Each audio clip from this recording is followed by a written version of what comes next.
অনেকেই হয়তো স্বতন্ত্র প্রার্থী হিসেবে দাঁড়াতে চাইবেন।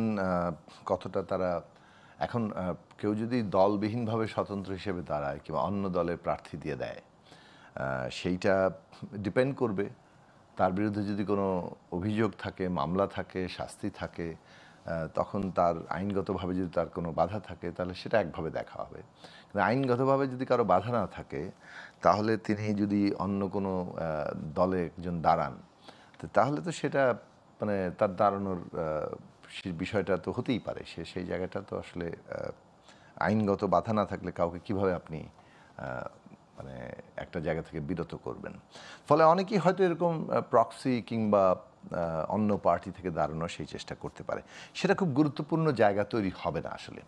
মূলত আসলে এখানে যে জিনিসটা দেখা দরকার যে আওয়ামী লীগ দুটো জায়গাতে নিয়ে কাজ করে। একটা হচ্ছে যে তাদের মধ্যে এত বড় গণহত্যা, মানে এই যে একটা জবরদস্তি করে মানুষের ভোটের অধিকার কেড়ে নিয়ে ক্ষমতায় থাকলো, লুটপাট দুর্নীতির এক অবিশ্বাস্য জায়গা তৈরি করলো, এবং সবচেয়ে বড় কথা হচ্ছে গুম খুন মামলা হামলা দিয়ে বিরোধী দল দমনে এবং সর্বশেষ হত্যাযজ্ঞ চালিয়ে মানে এই যে ত্রাস এবং হত্যার একটা মানে জায়গা সৃষ্টি করলো আওয়ামী লীগ।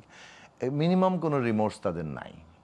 তারা এখন তাদের সেই পুরনো যে মানে একটা ন্যারেটিভ সেটাই দাঁড় করাতে যাচ্ছেন। ও দেখো আমরা যদি ক্ষমতায় না থাকি দেশ জামাত ইসলামীর দখলে চলে যায়, এটাই তাদের একমাত্র ন্যারেটিভের জায়গা।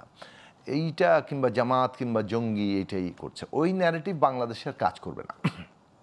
কারণ এইটা আপনি জামাত ইসলামী যদি শক্তিশালী হয়ও, এবং সেই শক্তিশালী করার জন্য তো আওয়ামী লীগ নিজেই তার এই রোল অনেক ভূমিকা রেখেছে, কিন্তু তাকে রাজনৈতিকভাবেই আপনার যারা তার বিরোধিতা করবেন তাকে তার রাজনৈতিকভাবেই মোকাবেলা করতে হবে। আপনি একটা শক্তিকে রাজনৈতিকভাবে মোকাবেলা করতে ব্যর্থ হয়ে গেলে তাহলে তো আপনার আসলে রাজনৈতিক জায়গায় দুর্বল হিসেবে। আওয়ামী লীগ সেই রাজনৈতিক দুর্বলতা নিয়ে জনগণকে সেই দুর্বলতা দেখাতে চাচ্ছেন। আওয়ামী লীগ মনে করছে আওয়ামী লীগের নিজস্ব যে রাজনৈতিক দুর্বলতা তৈরি হয়েছে, জনগণের কাছে গ্রহণযোগ্যতার সংকট সৃষ্টি হয়েছে, সেইটাকে তারা সকলের গ্রহণযোগ্যতার সংকট হিসেবে দেখাতে চাচ্ছেন। আমরা মনে করি যে বাংলাদেশের মানুষ মানে রাজনৈতিকভাবে একটা গণতান্ত্রিক ব্যবস্থার জন্য লড়ছে। ফলে গণতান্ত্রিক ব্যবস্থার পক্ষের শক্তিকেই তারা শক্তিশালী রাখবেন।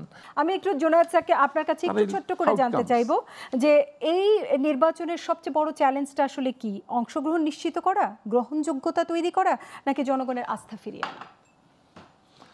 দেখুন, আবারও বলছি যে প্রত্যেকটাই নির্বাচনের লক্ষ্য।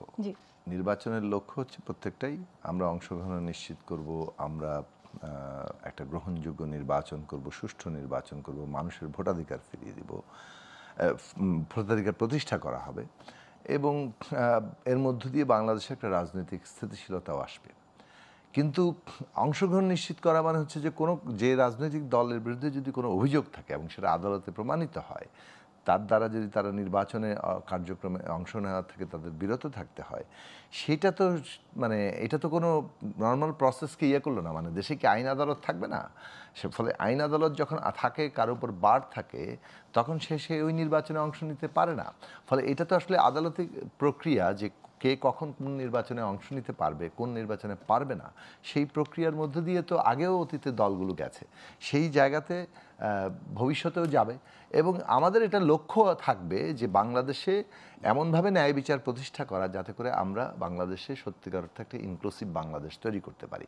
রাজনৈতিক যে ধরনের বাইনারি বিভাজন, দ্বন্দ্ব, সংঘাত কন্টিনিউয়াসলি সেটা লাগিয়ে রাখার আওয়ামী রাজনীতি যেভাবে চেষ্টা করেছে, এই জায়গা থেকে বাংলাদেশকে বের করে নিয়ে এসে একটা ইনক্লুসিভ জায়গা তৈরি করাটা আমাদের কাজ। তার ভিত্তি, তার জায়গাটা তৈরি করতে হবে। সেটা হচ্ছে প্রথমত সাংবিধানিক জায়গা, শাসনতান্ত্রিক জায়গা, কাঠামোগতভাবে সেটা যদি ইনক্লুসিভ হয় তাহলে তার ভিত্তি করেই এবং দেশে ন্যায় বিচার প্রতিষ্ঠা করার মধ্য দিয়ে আমরা ওই জায়গায় পৌঁছাতে পারবো। দেখুন, শক্তি যদি বলি আমি, যে বিএনপি এবং তার মিত্র শক্তি যেটা সাবেক সেটা ছিল, যারা বিএনপির সাথে একটা জোটের মধ্যে ছিল, যদিও পরবর্তীকালে বিএনপি সেই জোটটা ভেঙে গেছে এবং অনেকগুলো দলের সাথে আমরা সহ গণতন্ত্র মঞ্চ ভুক্ত 6টি সংগঠন সহ আরও বেশ কিছু ইন্ডিভিজুয়াল দল সবাই মিলে আমরা একটা যুগপৎ আন্দোলনে ছিলাম। কিন্তু বিএনপি কেন্দ্রে একটা বলয় আছে, এটা বলা যায়। জামাত এবং আরও বেশ কিছু দল আছে, ইসলামী আন্দোলন সহ, তারা একটা বলয় তৈরি করার চেষ্টা করছেন। এর বাইরেও যদি আমরা বলি, গণতন্ত্র মঞ্চ 6 দলীয় একটা জোট,